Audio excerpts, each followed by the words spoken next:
ಲಡ್ಡು ವಿವಾದದ ಬಳಿಕ ತಿರುಪತಿಯಲ್ಲಿ ಧರ್ಮದಂಗಲ್. ಹಿಂದೂಗಳಿಗಷ್ಟೇ ತಿಮ್ಮಪ್ಪನ ಸನ್ನಿಧಿಯಲ್ಲಿರುತ್ತೆ ಕೆಲಸ. ಟಿಟಿಡಿಯ ಮಹತ್ವದ ಈ ನಿರ್ಧಾರದಿಂದ ಭಕ್ತರಿಗೆ ಸಹಕಾರಿ ಆಗುತ್ತಾ? ತಿರುಪತಿ ತಿಮ್ಮಪ್ಪನ ದರ್ಶನ ಪಡೆಯಬೇಕು ಅಂದ್ರೆ ಕ್ಯೂನಲ್ಲಿ ನಿಂತು ಗಂಟೆಗಟ್ಟಲೆ ಕಾಯಬೇಕು. ಆದ್ರೆ ಇನ್ಮುಂದೆ ಈ ಚಿಂತೆಯನ್ನು ಬಿಟ್ಟು ಬಿಡಿ. ಇದೀಗ ತಿಮ್ಮಪ್ಪನ ಭಕ್ತರಿಗೆ ಟಿಟಿಡಿ ಗುಡ್ ನ್ಯೂಸ್ ಕೊಟ್ಟಿದೆ. ಟಿಟಿಡಿ ಸಪ್ತಗಿರಿವಾಸನ ದರ್ಶನಕ್ಕೆ ಕಾಯುವ ಸಮಯವನ್ನು ಇಳಿಸಲು ಪ್ಲಾನ್ ಮಾಡಿದೆ. ಇದರ ಜೊತೆಗೆ ದೇವಾಲಯದಲ್ಲಿರುವ ಹಿಂದೂಯೇತರ ಅಧಿಕಾರಿಗಳಿಗೂ ಕೋಪ್ ನೀಡಲು ಮುಂದಾಗಿದೆ. ವಿವಾದಗಳಿಂದ ಸುದ್ದಿಯಾಗಿದ್ದ ತಿಮ್ಮಪ್ಪನ ಸನ್ನಿಧಿಯಲ್ಲಿ ಕೆಲ ಸುಧಾರಣೆಗಳನ್ನು ತರಲು ಟಿಟಿಡಿ ಮುಂದಾಗಿದೆ.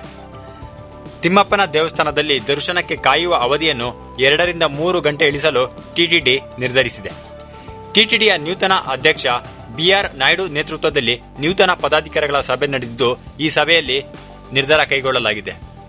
ತಿರುಪತಿಯ ವೆಂಕಟೇಶನ ದರ್ಶನ ಅವಧಿಯನ್ನು ಇಳಿಸಲು ತಂತ್ರಜ್ಞಾನದ ಮೊರೆ ಹೋಗಲು ಈ ಸಭೆಯಲ್ಲಿ ನಿರ್ಧರಿಸಲಾಗಿದೆ. ಟಿಕೆಟ್, ಪ್ರಸಾದ ಇತ್ಯಾದಿ ವ್ಯವಸ್ಥೆಯಲ್ಲಿ ಈಗಿಗಿಂತಲೂ ಸುಲಭವಾಗಿ ಬಳಸುವ ಮತ್ತು ಸಮಯ ಉಳಿಸುವ ಕೃತಕ ಬುದ್ಧಿಮತ್ತೆ ಮತ್ತು ತಂತ್ರಜ್ಞಾನ ಬಳಕೆಗೆ ನಿರ್ಧರಿಸಲಾಗಿದೆ.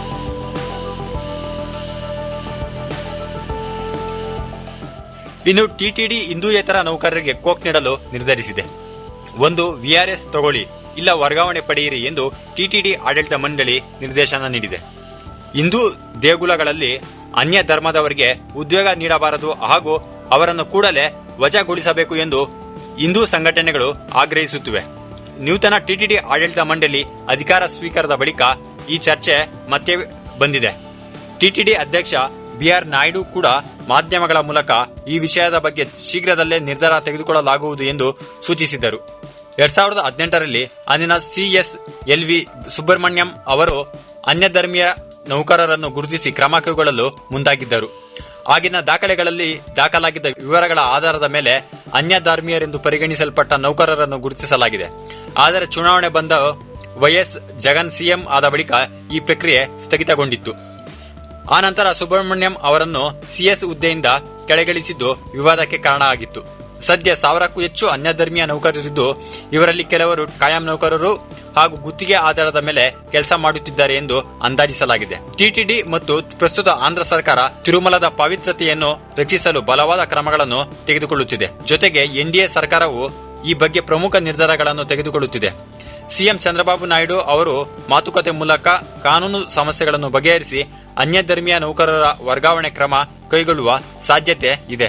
ತಿರುಮಲದ ಅನ್ನಮಯ್ಯ ಭವನದಲ್ಲಿ ಅಧ್ಯಕ್ಷ ಬಿಆರ್ ನಾಯ್ಡು ನೇತೃತ್ವದಲ್ಲಿ ನೂತನವಾಗಿ ರಚನೆಯಾದ ಟಿಟಿಡಿ ಟ್ರಸ್ಟ್ ಬೋರ್ಡ್ ಸಭೆಯಲ್ಲಿ ಈ ನಿರ್ಧಾರ ತೆಗೆದುಕೊಳ್ಳಲಾಗಿದೆ.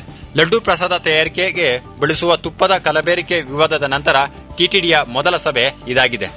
ದೇವಾಲಯದ ಆಡಳಿತದಲ್ಲಿ ವಿವಿಧ ಹುದ್ದೆಗಳಲ್ಲಿ ಕೆಲಸ ಮಾಡುವ ಒಟ್ಟು ಹಿಂದೂಯೇತರ ಸಂಖ್ಯೆಯನ್ನು ಟಿಟಿಡಿ ಮೌಲ್ಯಮಾಪನ ಮಾಡುತ್ತಿದೆ.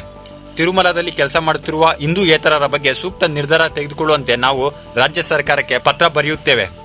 ಟಿಟಿಡಿ ಹಿಂದೂ ಧಾರ್ಮಿಕ ಸಂಸ್ಥೆಯಾಗಿದ್ದು, ದೇವಸ್ಥಾನದಲ್ಲಿ ಕೆಲಸ ಮಾಡಲು ಹಿಂದೂಯೇತರರನ್ನು ನೇಮಿಸಿಕೊಳ್ಳಬಾರದು ಎಂದು ಮಂಡಳಿ ಅಭಿಪ್ರಾಯಪಟ್ಟಿದೆ. ಅವರನ್ನು ಬೇರೆ ಬೇರೆ ಇಲಾಖೆಗೆ ಸೇರಿಸಿಕೊಳ್ಳಲು ಅಥವಾ ಅವರಿಗೆ ಸ್ವಯಂ ನಿವೃತ್ತಿ ಯೋಜನೆ ನೀಡಲು ನಾವು ಸರ್ಕಾರಕ್ಕೆ ಪತ್ರ ಬರೆಯುತ್ತೇವೆ ಎಂದು ನಾಯ್ಡು ಹೇಳಿದ್ದಾರೆ.